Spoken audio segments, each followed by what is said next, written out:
Webinaire vous est proposé donc par F24 en partenariat avec PwC. Ce webinaire est un webinaire qui va présenter le rapport sur la communication de crise et d'urgence 2025.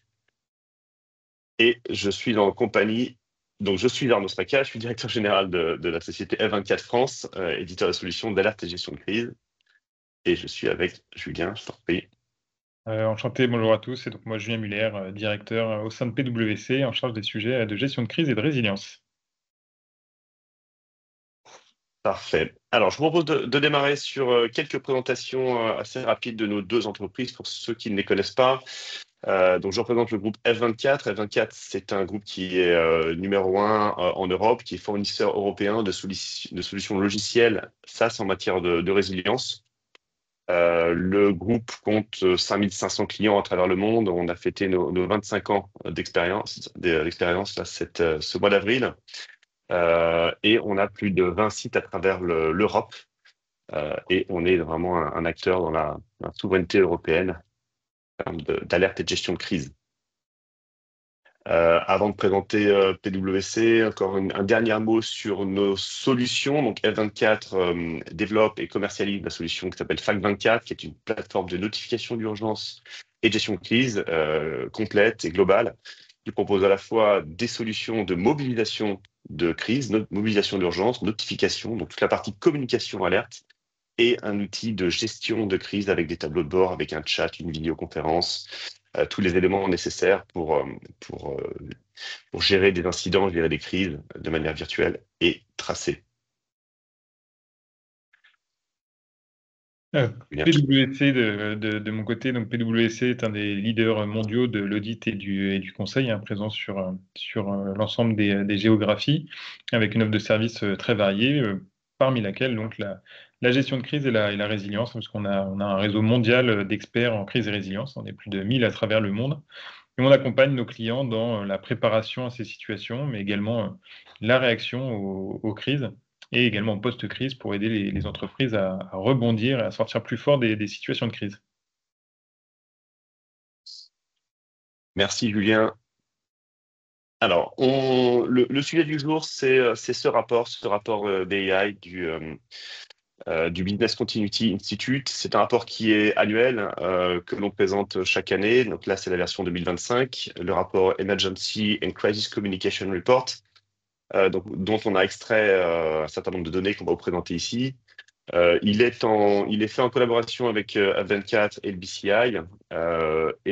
Comment il fonctionne? On interroge, donc le BCI interroge plus de 183 organisations à travers le monde, puisque ça couvre 33 pays dans 16 secteurs différents, avec des entretiens également physiques qui sont menés. L'idée, c'est vraiment d'avoir une image, une photo sur l'état du marché et en termes de communication d'urgence et de crise. Donc, on va vous présenter certains les faits marquants sur cette année. Voilà le plan d'aujourd'hui. Donc, première partie, déclenchement des plans de crise, quand et pourquoi. Ensuite, on ira sur la boîte à outils qui est présentée, donc les réponses qui ont été apportées par les organisations. Quelques informations sur le délai d'activation des plans de crise, hein, qui est un point important. Ensuite, les principaux défis pendant la crise. Et enfin, on terminera sur la partie résilience, comment renforcer sa résilience, et notamment à travers des formations et des exercices. Alors, le chat est accessible. N'hésitez pas si vous avez des éléments. Donc, on est tous ici en tant qu'experts de la crise, experts de l'incident, ou nous avons tous un lien avec. N'hésitez pas à apporter votre pierre sur le chat. Alors, les micros sont coupés, mais vous pouvez nous communiquer avec nous. On aura une session de questions-réponses à la fin du webinaire. Donc, on va démarrer sur le premier slide qui est l'activation des plans, l'activation des plans de crise, avec deux courbes qui vont être assez intéressantes, qui vont présenter l'évolution sur les 10 années passées, entre 2015 et 2025. Donc, la courbe du dessus nous montre les entreprises qui ont déclenché, qui ont activé leur plan d'urgence au moins 1 à 5 fois par an. Donc, on constate déjà qu'entre 2015 et 2025, il y a une très nette tendance stable à la hausse, hein. On est passé en 10 ans de 50% à 60%, donc plus de 10% des entreprises activent leur plan de communication d'urgence. Donc, on est vraiment sur une tendance qui est positive dans ce sens-là. Et à l'inverse, le corollaire, c'est qui est assez logique, c'est la courbe bleue qui est en bas. Ce sont les entreprises qui n'ont pas activé leur plan de communication d'urgence sur les années précédentes, enfin sur l'année dernière. Donc on est passé en 10 ans de 40% à 27%, hein, donc on a perdu 13%. Et finalement, c'est assez logique. Ce qu'on a gagné en activation, on l'a perdu en entreprise qui n'activait plus. On note quand même un petit fléchissement sur la courbe. On est passé en 2021 à 17% des entreprises seulement qui n'activaient pas les plans de communication d'urgence. Évidemment, c'est un effet du Covid. Les entreprises se sont mis vraiment, ont été stimulées, ont été obligées également de mettre en place ces plans de communication. Voilà, on arrive sur la partie maintenant sur les entreprises, sur les déclencheurs de l'activation. Donc, on note également qu'on a les 10 principaux déclencheurs dans l'activation des plans de communication d'urgence, avec quand même 3 déclencheurs qui sont majoritairement, qui sont communs. Alors, les pourcentages, hein, ça fait pas 100%, donc c'est vraiment suite aux réponses des différentes organisations. On voit que les 3 premiers sont vraiment les conditions météorologiques, les incidents cyber, fuite de données, les incidents télécoms. C'est une tendance qui est assez prépondérante. On reste sur des tendances. Alors, sur les conditions météorologiques, on était en 2024 à 48%. Vous voyez un léger recul. Mais on a connu des conditions climatiques qui étaient quand même très défavorables ces 12 derniers mois, que ce soit des incendies dévastateurs au Canada, des vagues de chaleur records en Europe, des inondations également, que l'on retrouve en 4e position, qui font que ça reste quand même, et surtout cumulé avec la ligne 4, ça reste quand même le déclencheur principal des conditions météorologiques, plus les inondations. Les fuites de données, 43%, sont quand même en très nette augmentation. Incidents cyber aux fuites de données, très nette augmentation. On était en 2024 à 35%. 35% sur ce. Donc, on voit une augmentation qui est vraiment significative sur ce poste-là. Donc, à garder à l'esprit. Je ne vais pas vous citer ici les différents éléments qui nous ont amenés à cela, mais voilà, c'est très, très prépondérant. Et ensuite, on a toujours donc, incidents IT, des troubles civils qui étaient pas dans les rapports précédents. Alors, de mémoire, ils n'étaient pas, ou en tout cas très, très marginal. Et là, ça apparaît, on les voit apparaître dans la liste des 10 principaux éléments. Encore une fois, c'est une étude qui est mondiale, donc elle ne reflète pas forcément votre marché franco-français, mais on constate que sur l'ensemble des pays, voilà. Et ensuite, on a des failles critiques d'infrastructure, vous avez des interruptions d'approvisionnement qui sont quand même importantes, perturbations de chaînes d'approvisionnement, et les catastrophes naturelles, donc les catastrophes naturelles qui sont décorrélées des conditions météorologiques, puisqu'une catastrophe naturelle n'est pas forcément liée à une condition météorologique. Voilà. Donc, il est aussi intéressant de pouvoir refaire des additions en fonction des catégories. Merci, Bien. merci pour ces éléments-là. Oui, effectivement, c'est intéressant de voir pourquoi est-ce que dans quelles conditions les entreprises déclenchent leur dispositif de crise. Après, on peut se poser la question aussi de finalement pourquoi déclencher son dispositif de crise. Donc, il y a plusieurs raisons qui vont être valables en fonction des cas de figure que tu présentais sur la slide juste avant. Il y a un premier facteur qui est positif dans le fait d'alerter finalement l'organisation de crise, de déclencher le dispositif derrière, c'est de tenter de prévenir. Ça va dépendre des situations, hein. Tu disais que le premier facteur, c'était les conditions météorologiques.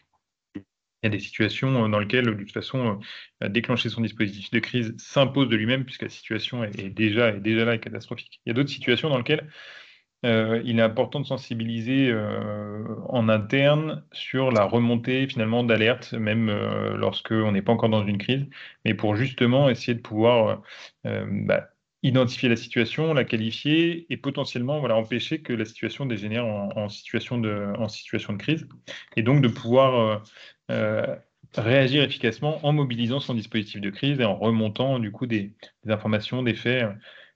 Que ce soit un incident, que ce soit voilà, des choses qui sont un peu étonnantes par rapport au contexte habituel de l'entreprise et sur lequel, du coup, il y a besoin d'avoir un avis, une réflexion transverse au sein de l'entreprise pour savoir comment réagir face à cette situation. C'est vraiment important, ça permet du coup d'avoir une communication cohérente au sein de l'entreprise, c'est-à-dire que de s'assurer que l'ensemble des parties prenantes qui peuvent potentiellement poser une analyse sur la situation en cours sont bien prévenues et sont intégrées dans la réflexion. Pourquoi? Pour à la fin, essayer de réduire un maximum les impacts négatifs de la situation et de pouvoir, alors quand c'est le cas, assurer la continuité des activités, mais c'est notamment le cas dans les deux principaux facteurs là, que tu indiquais dans ta slide précédente, c'est-à-dire les conditions météorologiques dégradées ou des crises informatiques qui vont avoir un impact sur la continuité d'activité. Moi, j'ai un exemple, alors je resterai volontairement très vague, mais notamment sur la partie cybersécurité que tu indiquais. On a un client qui nous a effectivement mobilisé, on va dire, alerté sur des éléments qu'il trouvait suspects, des comportements un peu inhabituels détectés dans le système d'information, mais c'était même pas un incident, c'était juste des choses un peu étonnantes. Donc on est encore très loin d'une crise. Et donc finalement, au travers de cette mobilisation, on a pu, après analyse, réflexion, etc., s'apercevoir qu'on était bien dans une situation de crise majeure, puisqu'en fait le client en question faisait face à un acte d'espionnage latent depuis plusieurs années sur des technologies clés. Et donc ça a permis effectivement de pouvoir rapidement gérer la situation et de limiter un maximum pour l'entreprise la crise liée à cet événement. Donc c'est pour ça que c'est vraiment important de déclencher un dispositif de crise, même très tôt, pour pouvoir collectivement se poser la question de comment réagir face à une situation et de ne pas forcément attendre le fait que la crise s'impose à vous. Ouais, merci Julien, effectivement, c'est bien d'avoir ton expérience et ton recul. Merci beaucoup. Alors, je te propose d'avancer un petit peu sur la partie maintenant boîte à outils. Donc, le rapport continue avec d'autres typologies de questions. Maintenant, on se pose la question plutôt de l'outillage. Donc, voilà. La première question qui a été posée sur les organisations, c'est pour savoir si les organisations en question étaient équipées ou non d'outils logiciels de communication, de crise, d'alerte spécialisés. Donc, vous voyez, c'est assez clair. Oui à 60%, non à 40%. Alors, il serait intéressant d'avoir peut-être aussi votre positionnement dans le chat. Est-ce que oui ou non vous êtes équipé d'une solution de gestion de crise? Est-ce que vous en avez eu et que vous n'en avez plus? Est-ce que vous souhaitez bientôt faire l'acquisition? Voilà, ça me permet d'avoir un retour. On constate quand même que 40% ne sont pas encore équipés de solutions de gestion de crise, ce qui pose des questions, et ce qui pose des questions sur notamment les solutions qui sont mises en place. Parfois, des process très bien rodés peuvent pallier à cette absence d'outils. Voilà, est-ce un choix délibéré ou est-ce vraiment un manque à combler?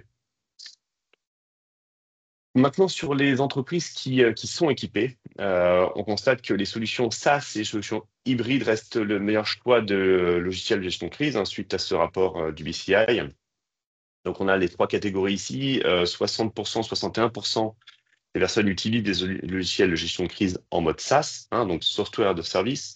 Je rappelle que le mode SaaS est un mode qui est décorrélé de votre infrastructure interne, qui permet de répondre à tout type d'incidents, tout type de crise, y compris l'un des pires incidents qui serait une perte de l'infrastructure avec un manque d'accès même à ces outils de gestion de crise.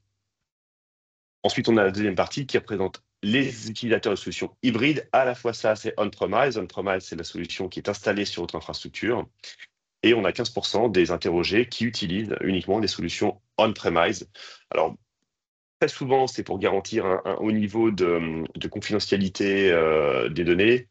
On trouve ça dans les entreprises assez spécialisées ou dans le militaire. Voilà. Et donc, on est finalement à 83% des entreprises qui ont une solution à la fois ou SaaS et on-premise. J'attire quand même là-dessus l'attention sur le fait que les solutions on-premise sont... Alors moi, ce qu'on constate sur le marché, c'est quand même un recul au fil des années sur ces solutions-là, sur ces solutions on-premise, et notamment avec un risque, malgré tout, de tout perdre lorsque vous perdez l'infrastructure. Donc souvent, ce sont les entreprises qui ont des infrastructures extrêmement solides. Néanmoins, le jour où l'infrastructure tombe, ce qui est toujours un risque, vous n'avez plus non plus accès à vos solutions de reprise d'activité, à vos solutions de gestion de crise, au plan de continuité d'activité. Donc ça reste un risque qui doit être mesuré.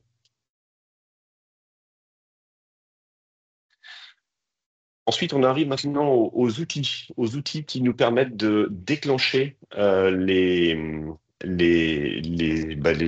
incidents, déclencher les alertes. Quel outil vous allez pouvoir envoyer une notification d'urgence? Quel outil va être votre outil de communication? Alors, le téléphone portable, évidemment, est de très loin devant avec l'ordinateur portable, hein. Ce sont nos outils qu'on a aujourd'hui tous les jours. En tout cas, le téléphone portable, il est pour beaucoup dans notre poche. Page 24, mais pas loin.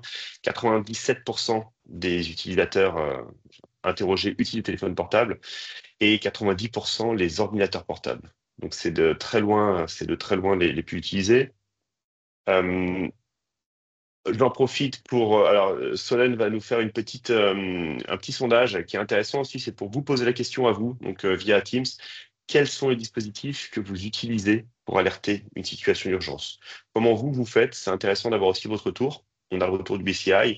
Est-ce que vous vous retrouvez dans ces outils-là?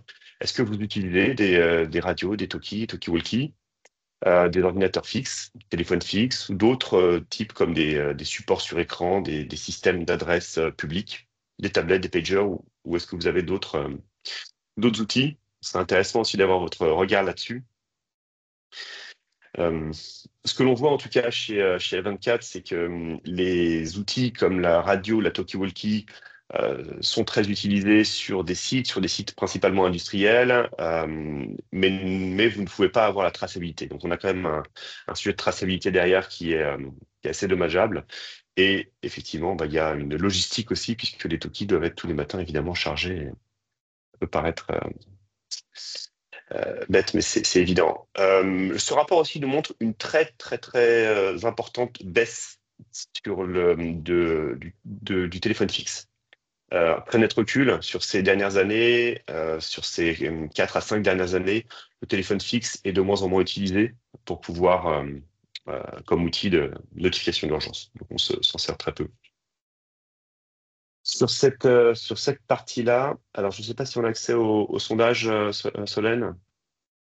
Oui, on voit que la plupart des gens utilisent quand même les smartphones aujourd'hui. Ça reste l'outil privilégié en cas d'alerte pour tout type d'incident. Ouais.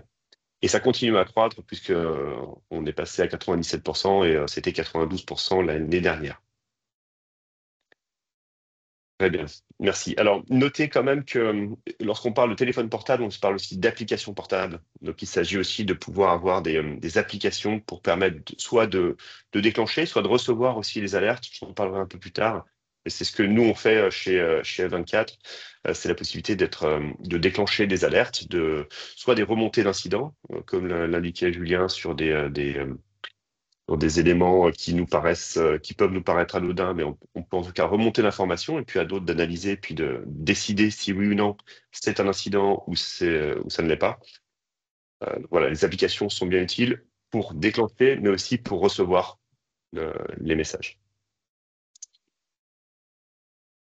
Voilà, toujours sur la partie outils, quels sont les moyens de communication les plus utilisés pour activer l'équipe de crise? Donc, pour activer l'équipe de crise, le mail reste le moyen le plus utilisé avec 50%, 46% sur les messageries d'entreprise, Teams, Slack, Skype, 40% pour activer la cellule de crise via SMS ou des messages texto, 38% via des environnements privés, WhatsApp, Signal, Threema ou Telegram. Avec un vrai, sur ce point-là, alors c'est vrai on se bat pas, mais on le voit quand même, puisque c'est quand même adopté dans notre vie privée. Ces solutions-là ne sont pas des outils de gestion de crise, même s'ils sont très pratiques. Ça reste la propriété de groupes. Par WhatsApp, on est sur Meta avec des conditions qui ne vous garantissent pas une disponibilité de la solution à tout moment. Et voilà, sans parler de la gestion des données qui est très préjudiciable. Revenant du FIC la semaine dernière à Lille, on est vraiment sur une notion de souveraineté de plus en plus forte, souveraineté européenne, souveraineté française, et on sait bien que voilà, les données qui sont mises sur WhatsApp doivent être vraiment euh, absolument pas confidentiel. Voilà. Et le dernier point, c'est les arbres d'appel manuels.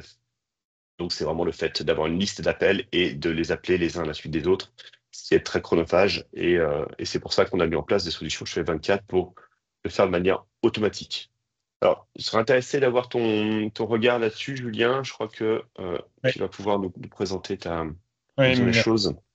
oui, merci Arnaud. C'est vrai qu'en lisant les résultats de votre étude, ça me fait penser en fait aux discussions qu'on a très régulièrement avec nos clients sur finalement quels sont les meilleurs moyens de communication, notamment dans cette première phase d'alerte et de déclenchement du dispositif de crise. On préparait ce petit tableau pour comparer quelques solutions, elles n'y sont pas toutes, mais comparer les emails, le téléphone. Teams, ça peut être aussi Slack ou d'autres solutions de ce type-là, hein, WhatsApp ou pareil d'autres solutions du type Signal ou Citadel ou les SMS. Ce qu'on voit finalement, c'est dans cette phase de déclenchement, l'email, c'est très pratique pour la documentation, c'est-à-dire la traçabilité finalement des messages qu'on envoie pour pouvoir alerter le dispositif.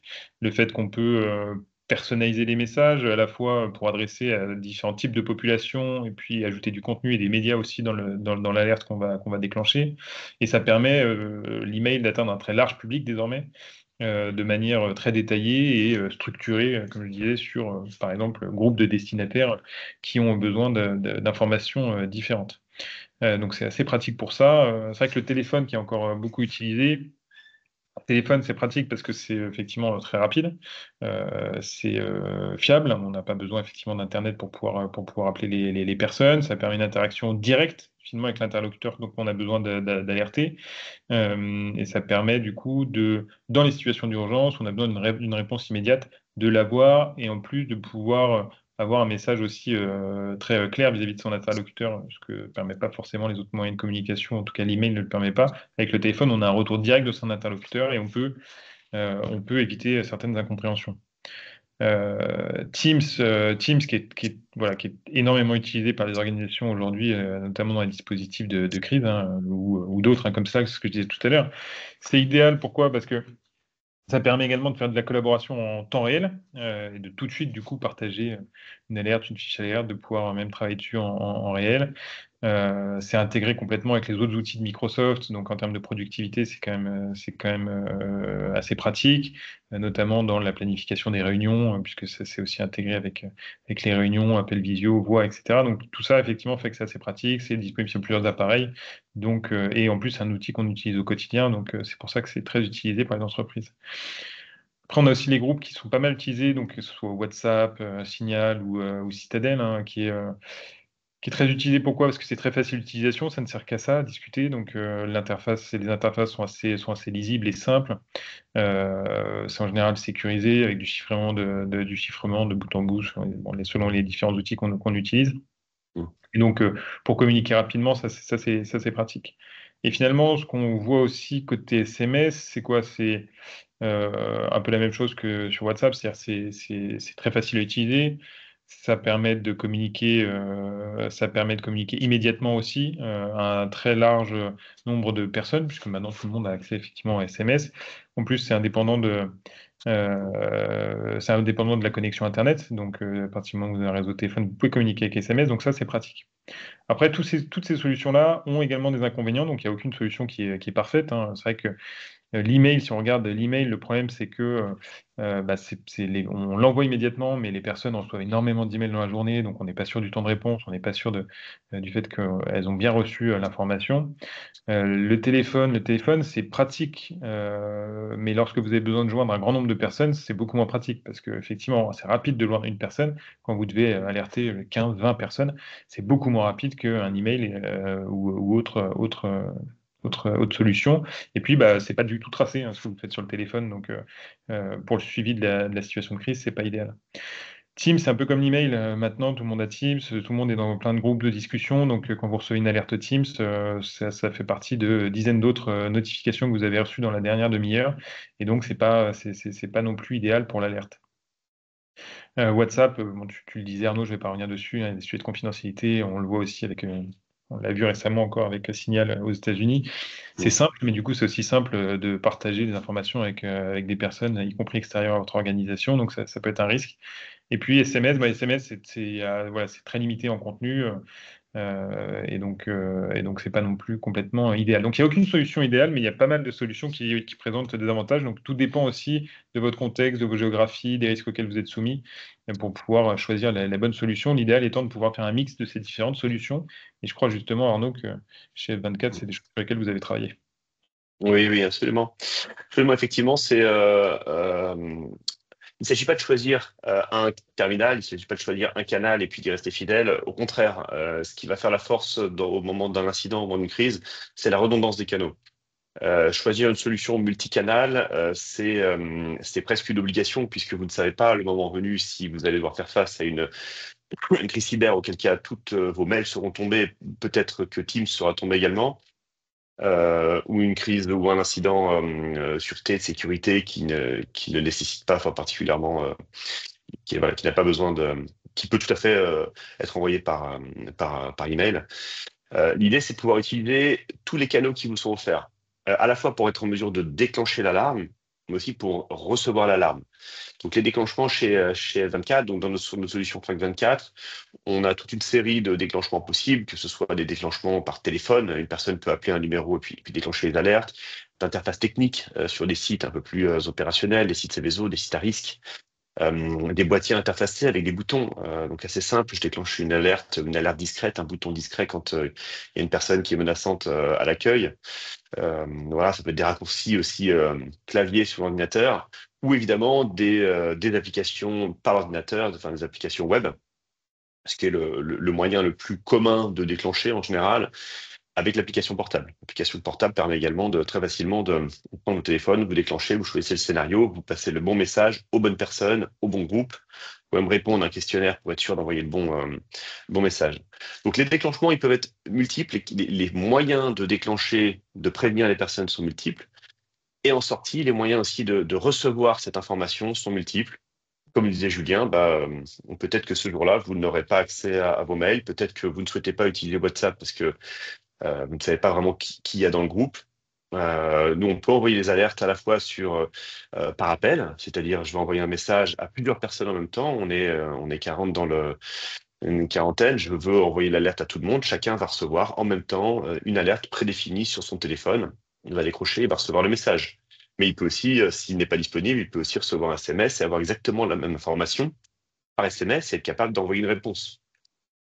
La même chose par Teams, la même chose depuis donc un message pop-up qui peut s'afficher sur son ordinateur, la même chose sur des écrans qui seront dans le couloir ou des salles de réunion, la même chose aussi sur des haut-parleurs, puisque certains sites vont être équipés de manière physique aussi de haut-parleurs pour pouvoir pousser l'information, puisqu'on est parfois sur les sites de production où les opérateurs n'ont pas accès à leur téléphone portable, n'ont pas de mail direct, donc il faut aussi trouver des solutions. Voilà, les DECT également sont utilisés. Mais donc voilà, pensons vraiment à la redondance des canaux. Fut un temps, je crois que dans notre solution, une version, tant qu'on n'avait pas 3 canaux différents strictement enregistrés, ça nous mettait la personne en risque.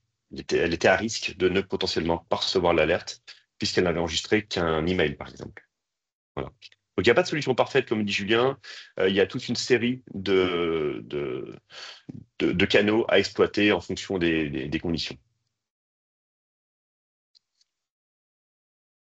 Voilà, on a fait un tour sur la partie boîte à outils. Maintenant, on va se focaliser sur les délais d'activation des plans de crise, euh, toujours sur ce rapport BCI, avec un premier rapport sur le temps d'activation. On parle de l'heure d'or, hein, la golden hour, qui est issue du milieu médical. C'est l'heure pendant laquelle on est capable de sauver un maximum de vies. C'est souvent repris en gestion de crise. Donc 75% depuis cette étude, 75% des organisations peuvent activer leur plan de communication de crise durant cette heure d'or, avec une répartition qui est intéressante, puisqu'on a quand même 2% des entreprises qui vont déclencher les plans de manière absolument automatisée, donc basée sur des règles IT. Donc un incident égale je déclenche un événement, donc 2% des interrogés. 20% sont capables de le faire en 5 minutes. Donc, ça veut dire 5 minutes, on a une très forte réactivité, on a des outils qui sont prêts, on a été entraîné, on sait dans quelle application aller, on sait comment déclencher. 40% entre 5 et 30 minutes. 5 à 30 minutes, ce qui est pourtant assez convenable comme temps. Mais finalement, ce délai peut aussi s'expliquer par parfois un process interne qui nécessite soit de récupérer des données, soit de récupérer l'approbation d'un responsable pour pouvoir déclencher la crise. Donc même si on a une solution, on peut parfois être amené à devoir demander des validations. Et on reste encore dans les 30 minutes. Et 12%, mettre entre 31 et 60 minutes. Ce qui est intéressant dans cette information-là aussi, et notable, c'est qu'on a quand même 25% des entreprises qui n'arrivent pas à déclencher leur solution de communication en moins d'une heure. Et je pense que c'est aussi sur ces 25% qu'il faut se pencher. Si vous, selon vos expériences, vous savez que dans votre entreprise, vous n'êtes pas dans cette heure en or, il faut essayer de comprendre pourquoi et d'y remédier, puisque autant on sauve des vies dans le milieu médical, autant là on va limiter les pertes en assets, les pertes en activité, les pertes parfois humaines, si c'est des incidents de sûreté ou de sécurité. Donc on en arrive maintenant, si on prend la partie, on va faire un distinguo dans ce tableau-là entre donc deux colonnes au centre. La colonne de gauche, ce sont les organisations qui utilisent un outil de communication d'urgence. Et la colonne de droite, ce sont les entreprises qui n'ont pas d'outils de communication d'urgence. Elles ont été également interviewées, évidemment. Et en fait, donc sur la colonne de gauche, les entreprises sont réparties de trois catégories. Celles qui, donc la ligne 1, celles qui sont capables d'activer les plans en 5 minutes, ligne 2 en 30 minutes, ligne 3 en 1 heure. Et on constate qu'il y a une vraie différence entre celles qui sont équipées ou pas. D'avoir un outil, c'est aussi ne pas se poser de questions. Donc, c'est évidemment un petit peu de travail en amont pour pouvoir préparer, pour pouvoir intégrer tout ça. Mais lorsqu'il y a un incident, on est plus réactif. Et là, vous avez une différence quand même on passe de 28% à 11%. 28% en moins de 5 minutes pour les entreprises qui sont outillées versus 11% pour les entreprises qui ne sont pas outillées, qui répondent à des processus qui sont certainement bien huilés. En tout cas, qui le sont dans ce cas-là, puisque c'est moins de 5%. Mais ça reste une différence quand même de 17%, celles qui ont un outil versus celles qui n'en ont pas. Et même logique sur les 30 minutes. Donc, plus de la moitié des entreprises qui sont équipées peuvent déclencher les plans en 30 minutes versus 43% des entreprises qui ne sont pas équipées d'outils. Et enfin, et c'est là qu'on retrouve la majorité des entreprises qui n'ont pas d'outils, hein. Et encore une fois, c'est que celles qui arrivent malgré tout à déclencher dans les moins d'une heure, parce qu'on a vu qu'il y a encore les 25% qui ne sont pas dans ce tableau-là. Donc 46% des entreprises qui n'ont pas d'outils vont mettre 1 heure pour déclencher leur plan, versus 19%. Donc on voit que les écarts se creusent quand même. Être outillé, c'est pas forcément une obligation aujourd'hui. Par contre, on voit que sur la réponse à l'incident, c'est quand même un gage d'efficacité. Et ça permet également de penser que dans cette préparation que vous allez faire dans l'outil, vous allez être en mesure d'indiquer vos plans d'action. Donc, vous allez avoir un plan de rémédiation, vous allez savoir quoi faire dans les premières minutes. Et le jour où vous allez devoir déclencher, ce sera probablement, si vous êtes dans l'IT, ce sera probablement un vendredi soir à 19h, 20h ou 23h. Il n'y aura pas votre DSI, il n'y aura pas votre RSSI. Donc, vous serez peut-être d'astreinte. Et si vous n'avez pas devant vous les éléments, les premières fiches réflexes, effectivement, ce sera un petit peu plus compliqué. Donc, dans un outil, vous saurez rapidement où les trouver. Donc, c'est tout ce temps-là qu'on gagne à être outillé d'un outil de gestion de crise et d'un outil de communication d'urgence. Sur la partie Fact24, donc les outils que propose l'entreprise F24, rapidement, juste pour vous montrer que c'est des outils qui sont disponibles également sur application portable, je vous en parlais tout à l'heure. La partie de gauche, c'est Fact24 ENS+, c'est Emergency Notification System, donc c'est vraiment l'outil d'alerting. Vous prenez votre application, vous cliquez sur ENS+, vous déclenchez le plan et vous avez déjà mobilisé les personnes, ou notifié, ou fait escalader un incident. Voilà. Et vous pouvez avoir des vidéoconférences alertées en fonction de la localisation de l'incident. Ça, c'est sur la partie alerte, ça permet d'être vraiment très, très réactif. Et sur la partie droite, Fact24 SIM. SIM, c'est Crisis and Incident Management, donc gestion des incidents et des crises. C'est votre outil, c'est votre tableau de bord de gestion de crise. Vous allez être dans SIM, vous allez avoir toutes les informations comme si vous étiez immergé dans votre salle de crise, avec une cartographie, avec le détail de l'incident, avec votre log, avec vos fiches d'action, vos fiches réflexes. Et ça vous permet le temps d'arriver en salle de crise, ça vous permet de suivre les actions, de partager certaines actions, de suivre la main courante et de ne pas perdre de temps. Voilà, rester efficace. Voilà, on en arrive maintenant sur Et l'explication. Voilà, oui, merci, Julien. merci Arnaud. Oui, moi je me posais la question, là, en t'écoutant, je me suis posé la question de se dire, mais pourquoi finalement on a besoin d'alerter rapidement, pourquoi on a besoin de se mobiliser rapidement dans une situation de crise?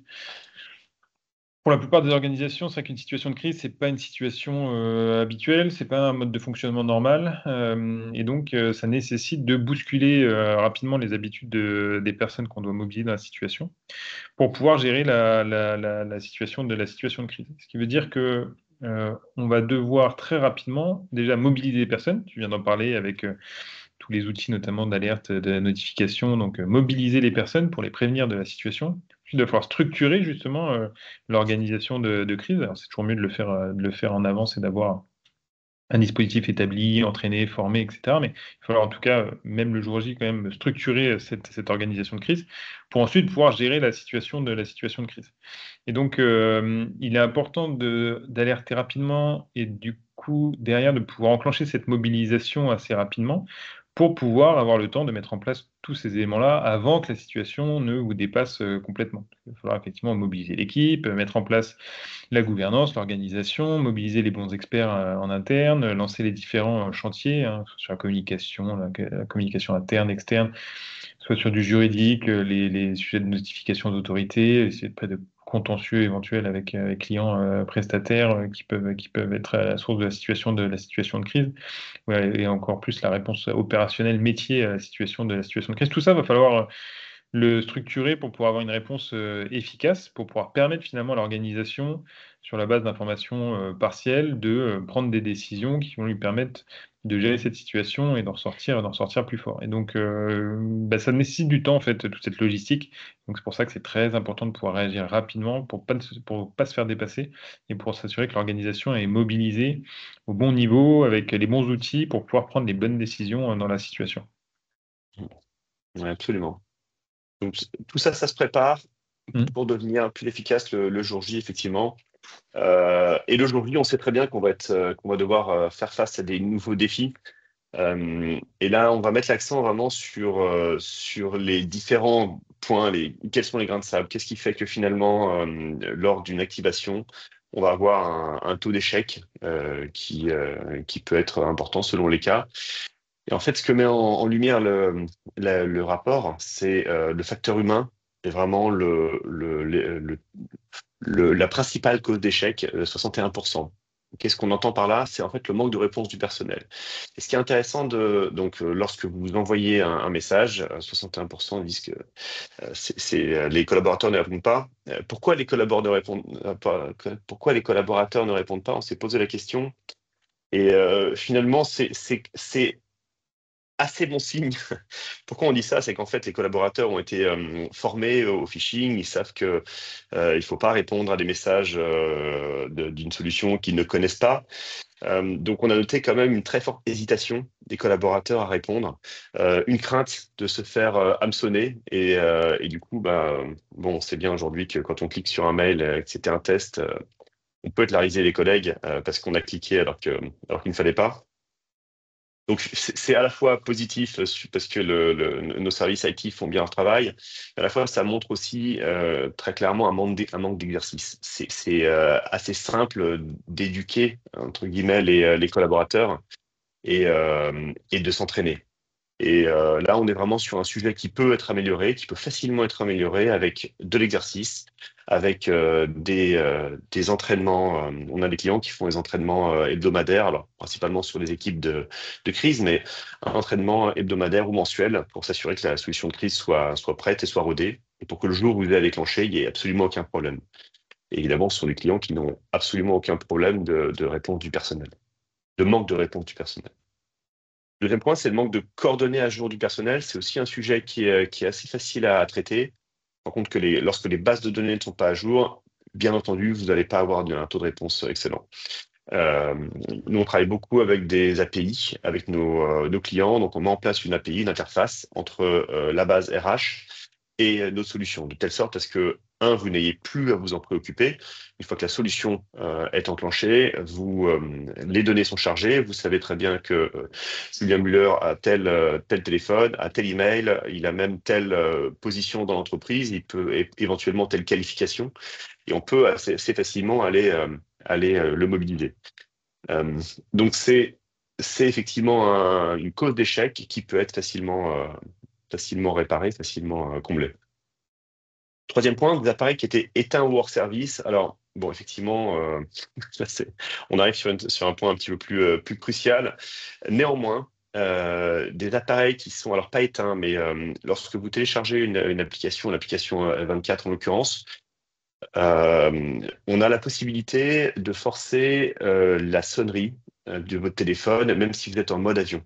Donc uniquement sur l'application, évidemment, on ne peut pas aller forcer autrement. Mais si vous avez l'application et que votre téléphone est en mode avion, vous allez pouvoir malgré tout recevoir l'alerte et une notification sonore pour éviter ce genre de cas. Évidemment, s'il est éteint ou hors service, c'est autre chose. Manque de compréhension du personnel. Manque de compréhension, ça veut aussi dire alors soit la clarté du message est à revoir, et évidemment, c'est un sujet. Dans ce cas, c'est vraiment les exercices. On en revient au premier point, c'est s'entraîner régulièrement, que le personnel et que les collaborateurs aient l'habitude de recevoir des messages, savent comment répondre, puisqu'un message, c'est pas juste un message de notification, ça peut être aussi une demande, une question. Est-ce que vous allez bien? Est-ce que vous êtes concerné? Est-ce que vous n'êtes pas concerné? Est-ce que vous avez besoin d'aide? Est-ce que vous avez noté un dysfonctionnement sur votre ordinateur? Voilà, tout ça, ça amène aussi une réponse à l'équipe de crise. Donc, l'exercice et le training répond à cette problématique-là. Et enfin, la disponibilité du réseau mobile. Et là, j'en reviens un petit peu à ce qu'on disait au préalable avec Julien, j'en reviens sur la redondance des terminaux. Oui, il est possible parfois que les réseaux mobiles ne soient pas accessibles. Oui, il est possible aussi qu'Internet soit tombé, il est possible que la 4G soit tombée, tout est possible. Il est quand même assez rare que tout tombe en même temps de manière absolument coordonnée. Donc, la redondance des terminaux nous permet souvent de passer de l'un à l'autre. Vous envoyez les informations sur plusieurs terminaux et en fait, vous allez saisir le terminal qui fonctionne, qui vous est le plus familier, et vous allez pouvoir avoir l'information et y répondre. Voilà sur ces facteurs humains qui sont les causes d'échec et pour lesquels il y a quand même beaucoup de remédiation possible. Et d'après le sondage mis dans le chat, on voit bien que Ah. les réponses sont concordantes avec les informations du rapport, puisque c'est en majorité le manque de réponse du personnel qui est la cause de manque de réponse totale. Bien, d'accord.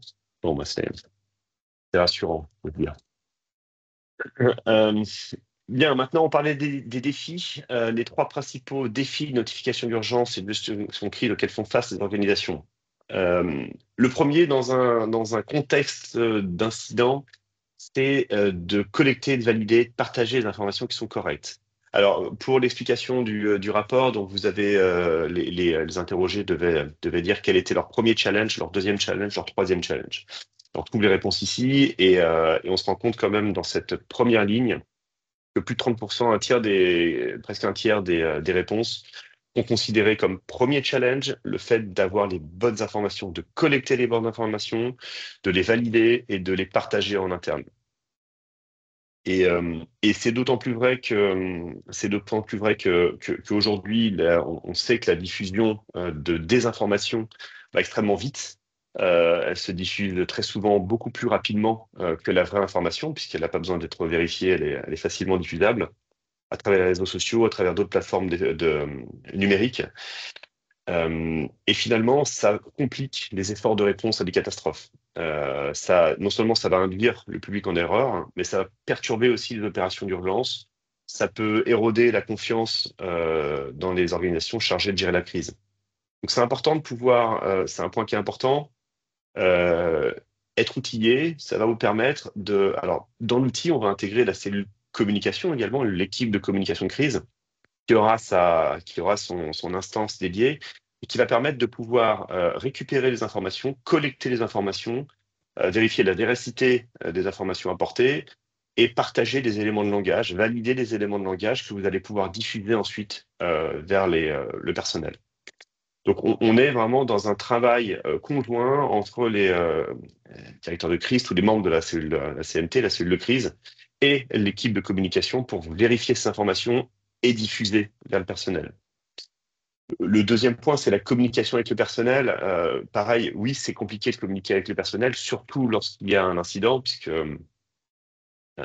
chacun cherche les informations. D'être outillé, d'avoir un process bien défini, de savoir que les informations vont vous arriver via l'application Fact24, par exemple, via tel mail, via tel canal, avec une information qui est validée, poussée jusqu'au personnel. Donc, d'être outillé vous permet vraiment de relever ce défi-là. Et toujours avec la possibilité d'avoir le retour du personnel. J'ai bien reçu, ou je suis d'accord, ou je vais bien. Voilà. Et enfin, on parle de garder la vision globale de la situation en temps réel. Ça, c'est également un des défis majeurs. On est vite focalisé sur ces tâches, on est vite focalisé sur des petites choses. Il faut pouvoir prendre de la hauteur, avoir une vision vraiment de tableau de bord et avoir tous les éléments. C'est en l'occurrence ce qu'on propose là, sur Fact24, c'est d'avoir un outil de visualisation complète avec à la fois la description de l'incident, l'accès à des reporting, savoir qui gère quoi, qui a quelle casquette lors de cette gestion de crise. C'est pas forcément toujours les mêmes qui ont les mêmes postes selon les disponibilités. Connaître les tâches, connaître vos fiches d'action, savoir précisément où on est dans l'exécution de ces fiches d'action, d'avoir une main courante qui va enregistrer, tracer, horodater tout ce qui s'est passé, d'avoir une chat, d'avoir une visio, et pouvoir à tout moment dire j'émets un point de situation. J'émets un point de situation, et à partir de là, je vais pouvoir mener une réunion de crise, je vais pouvoir avoir une vision stratégique, je vais pouvoir pousser à mon board pour prendre des décisions, par exemple. Voilà. Et tout ça peut être aidé par un outil. Voilà. Ensuite, mobiliser les personnels pour mettre en place les procédures. Je pense que vous l'avez compris sur ces outils de gestion de crise. Ça reste malgré tout un défi de mobiliser les personnels. Donc, s'outiller, on a compris que ça aidait sur ce point-là. Et pareil, communiquer avec les clients et les autres parties prenantes. On a eu, alors je vous donne un exemple, alors sans le nommer également, mais une communication vers les clients. Vous êtes fournisseur et vous avez un défaut. Donc là, c'est la qualité qui peut prendre en charge. Vous avez un défaut sur tel ou tel produit. C'est de l'alimentaire, par exemple. Vous allez devoir contacter l'ensemble de vos restaurants, de vos chaînes de diffusion pour savoir si, pour leur indiquer que tel ou tel lot ne sont impropres à la consommation, par exemple. Donc, ça nous est arrivé. Il a fallu sélectionner l'ensemble des clients qui étaient concernés, envoyer le message avec les bons numéros de lot. Et en retour, on demandait aux clients, enfin notre client, demandait à ses clients et demandait de faire une photo du numéro de lot pour bien montrer qu'il l'avait, afin d'être remboursé, etc. Et devait jeter ce lot qui était impropre à la consommation. Vous voyez, on va aussi sur des secteurs qui sont, on va au-delà de l'interne et on peut aller contacter ses clients.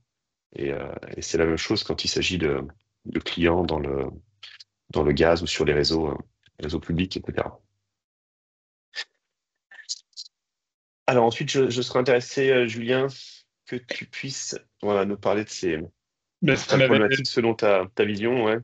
Ouais, ce qui m'a frappé, Arnaud, là, quand j'ai vu les résultats encore là, de la slide précédente, c'est à quel point le message était cohérent par rapport à ce que nous, on observe chez PwC, parce qu'on avait j'ai réuni nos impressions au niveau international avec mes collègues et pris en compte aussi les retours d'enquête qu'on fait aussi sur ces sujets-là.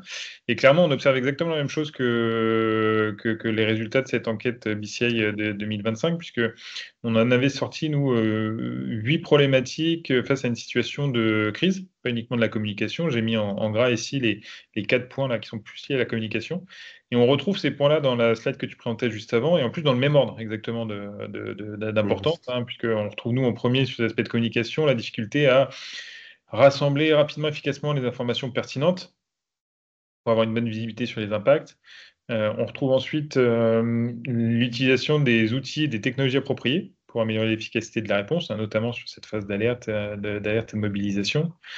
On retrouvait de la difficulté à bien qualifier la crise, à escalader, mobiliser le dispositif de crise, hein, les acteurs qui composent le dispositif de crise. Et puis enfin, la difficulté autour de la communication efficace avec les parties prenantes internes et externes, exactement dans le même ordre que ce que toi tu indiquais. Donc, il y a une vraie cohérence en fait dans ce message. Et donc, on constate bien que les entreprises sont confrontées aux mêmes difficultés, difficultés qui peuvent être je dirais, réglées avec un outil, mais un outil bien paramétré, de l'entraînement, des tests de manière très régulière pour pouvoir s'assurer que le jour J, on soit efficace. Absolument.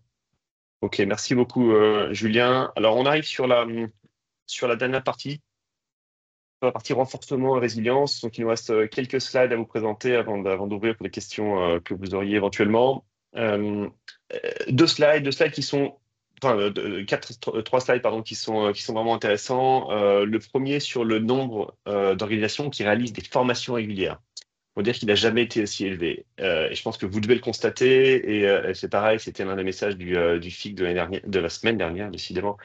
Sur la formation, beaucoup de partenaires, beaucoup de clients souhaitent faire des exercices pour pouvoir effectivement améliorer les réflexes, améliorer les réponses des collaborateurs. Vous voyez la courbe, on est passé en 2014 de 64% à aujourd'hui 75%, avec les 2 dernières années qui sont vraiment les 2 meilleures années en termes d'exercice, de réalisation d'exercices au sein de nos clients.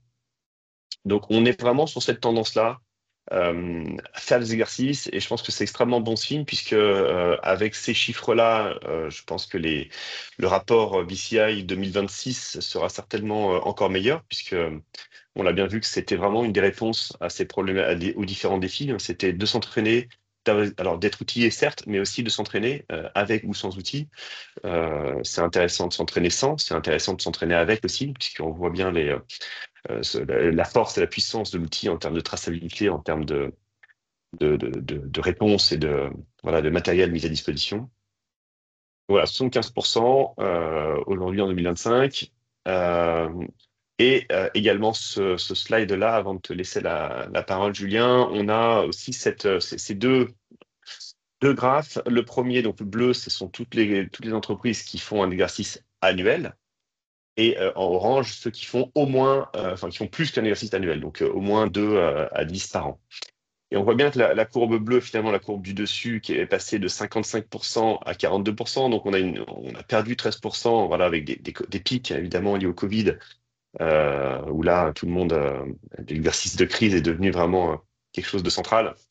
Donc on a perdu quand même 13% sur les entreprises. Donc il y a de moins en moins d'entreprises qui ne font qu'un seul exercice par an, et de plus en plus d'entreprises qui font des exercices pluriannuels, voilà, trimestriels ou un peu plus souvent, ou qui régulièrement vont faire un exercice sur une business unit, voilà, pour s'assurer que chacun soit prêt.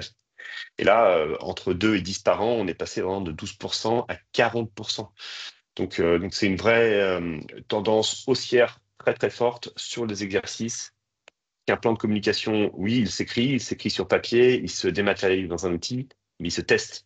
Il se teste, il se rôde, et il se modifie, il s'améliore avec le temps.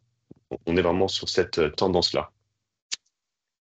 En termes de tests, Julien, je pense que ce serait intéressant, voilà, que Oui, tu puisses nous en merci. dire plus. Merci Arnaud. Bah, c'est vrai que le dispositif de crise, on peut l'outiller, on peut écrire des procédures, des plans, on peut s'équiper. Tout ça ne servira à rien si personne ne sait l'utiliser ou si c'est pas je dirais, maintenu en condition opérationnelle.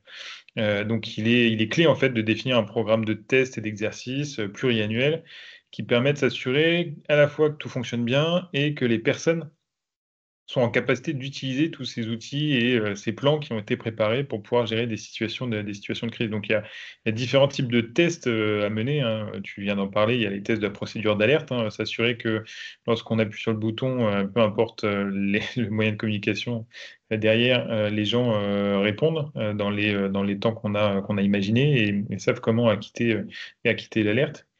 Il y a évidemment des tests techniques IT, il y a des tests techniques dans la salle de crise qui sont vraiment pas négligés puisque nous, c'est vraiment très très fréquent que lors de déclenchement de situation de crise chez nos clients. Surtout aujourd'hui, on est de plus en plus dans des gestions de crise hybrides avec une partie des personnes sur site, d'autres à distance, d'autres sur d'autres sites à travers le monde. Il est très fréquent finalement que ça fonctionne mal, que la sono dans la salle soit pas terrible, que les micros soient pas bien positionnés ou il y en a même qui fonctionnent pas. Donc là, c'est une source de frustration et d'inefficacité en situation de crise qui est incroyable. Donc il faut vraiment voilà, tester très régulièrement tout ça, faire des tests, s'assurer que ça fonctionne, que c'est bien disposé, pour ne pas je dirais, perdre de temps avec ça inutilement le jour de la crise. Bon, des tests effectivement métiers par rapport aux solutions qui ont été identifiées et des tests de repli si vous avez encore voilà, des sites de repli pour la cellule de crise ou pour même pour pouvoir continuer à travailler, il faut les tester régulièrement. Donc, des tests plutôt unitaires et techniques sur le bon fonctionnement des outils et des procédures de crise, mais également des exercices à réaliser. Donc, si tu peux passer à la slide suivante, Oui. s'il te plaît. Merci. Des exercices à réaliser, toujours dans le cadre d'un plan pluriannuel. Des exercices pour s'assurer que les personnes sont en capacité effectivement d'utiliser les outils, de travailler ensemble. C'est pour ça que c'est important de répéter très régulièrement cet exercice d'entraînement. Il y a différentes typologies, hein. Ça peut être des exercices sur table assez simples, ça peut être des simulations beaucoup plus complexes, ça peut être des entraînements très spécifiques comme du média training. L'objectif derrière, c'est de développer vraiment des habitudes de travail en situation de crise entre les différents membres des cellules de crise pour s'assurer que la coordination passe bien, que le travail est efficace et voilà, qu'ils sont rodés à l'exercice et qu'ils ne seront pas surpris lorsqu'il y a un déclenchement de cellules de crise à l'avenir. Donc voilà, très important de faire un focus aussi sur l'entraînement des hommes dans le dispositif de gestion de crise et non pas uniquement voilà, des outils, des procédures qui ne serviront pas à grand-chose si les personnes ne savent pas l'utiliser ou si elles ne fonctionnent pas le jour J, quoi, finalement. Ouais, absolument. Alors, c'est intéressant, donc je rebondis aussi là-dessus et on va bientôt conclure. Notez que L24 peut mettre à disposition sa salle de crise. Donc, on est situé à la Défense, Tour Égée, donc à côté de l'Arche de la Défense. Et en fait, on met une solution à disposition, une salle de crise qui est équipée, qui permet d'être équipée avec notre solution, qui ressemble à cela, avec plusieurs écrans, une salle de crise de 6 à 8 personnes pour pouvoir jouer, dérouler vos différents scénarios et le faire également sur un outil. Donc dans une salle qui ne serait pas la vôtre, ne serait pas chez vous, ça permet aussi de sortir vos collaborateurs de leur quotidien et de pouvoir s'entraîner à dérouler sur une demi-journée ou une journée un exercice, peut-être un exercice sans outil, puis un exercice avec outil pour voir la différence. Et on intègre l'ensemble de vos plans de continuité d'activité et ça vous permet de les jouer et de voir la facilité que vous pouvez avoir à gérer un incident outillé versus non outillé. Enfin, n'hésitez pas à revenir vers moi si vous avez besoin d'informations sur ce sujet-là.